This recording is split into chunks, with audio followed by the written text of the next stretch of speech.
Legenda Bukit Kelam. Alkisah di Sintang, Kalimantan Barat, hiduplah dua orang pemimpin dari keturunan dewa yang memiliki kesaktian tinggi, namun keduanya memiliki sifat yang berbeda. Yang pertama bernama Sebeji atau dikenal dengan Bujang Beji. Ia memiliki sifat yang suka merusak, pedengki, dan serakah. Tidak seorang pun yang boleh memiliki ilmu, apalagi melebihi kesaktiannya. Oleh karena itu, ia kurang disukai oleh masyarakat sekitar sehingga sedikit pengikutnya. Sementara seorang lainnya bernama Temenggung Marubai. Sifatnya justru kebalikan dari Bujang Beji. Ia memiliki sifat suka menolong, berhati mulia, dan rendah hati. Kedua pemimpin tersebut bermata pencaharian utama menangkap ikan, di samping juga berladang dan berkebun.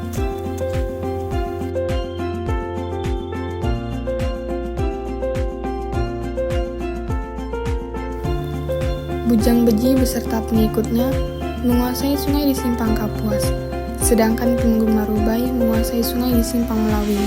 Ikan di sungai Simpang Melawi beraneka ragam jenis dan jumlahnya lebih banyak dibandingkan sungai di Simpang Kapuas. Tidak heran jika setiap hari Temenggung Marubai selalu mendapat hasil tangkapan yang lebih banyak dibandingkan dengan Bujang Beji. Temenggung Marubai menangkap ikan di sungai Simpang Melawi dengan menggunakan bubu raksasa dari batang bambu dan menutup sebagian arus sungai dengan batu-batu, sehingga dengan mudah ikan-ikan terperangkap masuk ke dalam bubunya.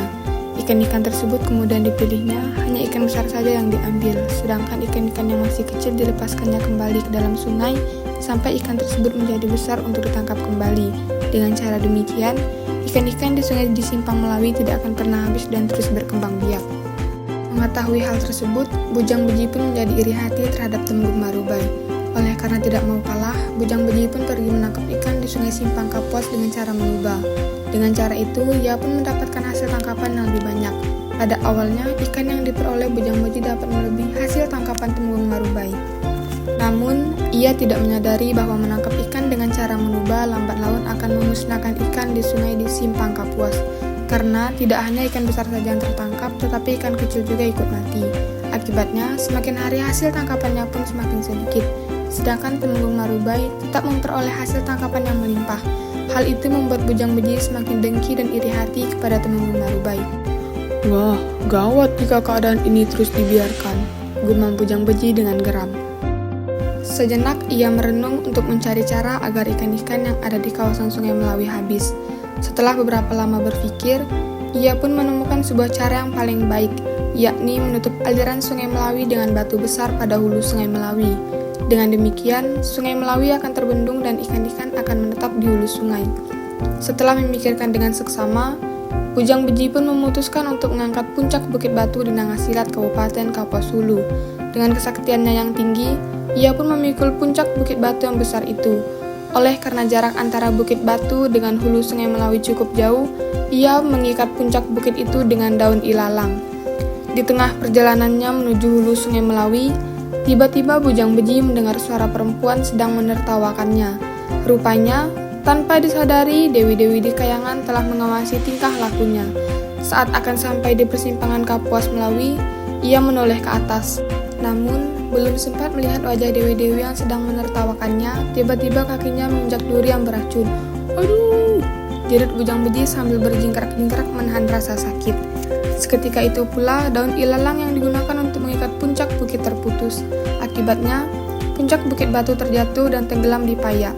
Dengan geram, Bujang Beji segera menatap wajah dewi-dewi yang masih menertawakannya. Setelah itu, ia segera mengangkat sebuah bukit yang bentuknya memanjang untuk digunakan mencongkel puncak Bukit Batu yang terbenam di payak itu.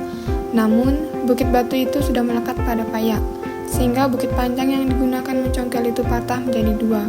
Akhirnya, Bujang Beji gagal memindahkan puncak Bukit Batu dari Nangasilat untuk menutup hulu Sungai Melawi.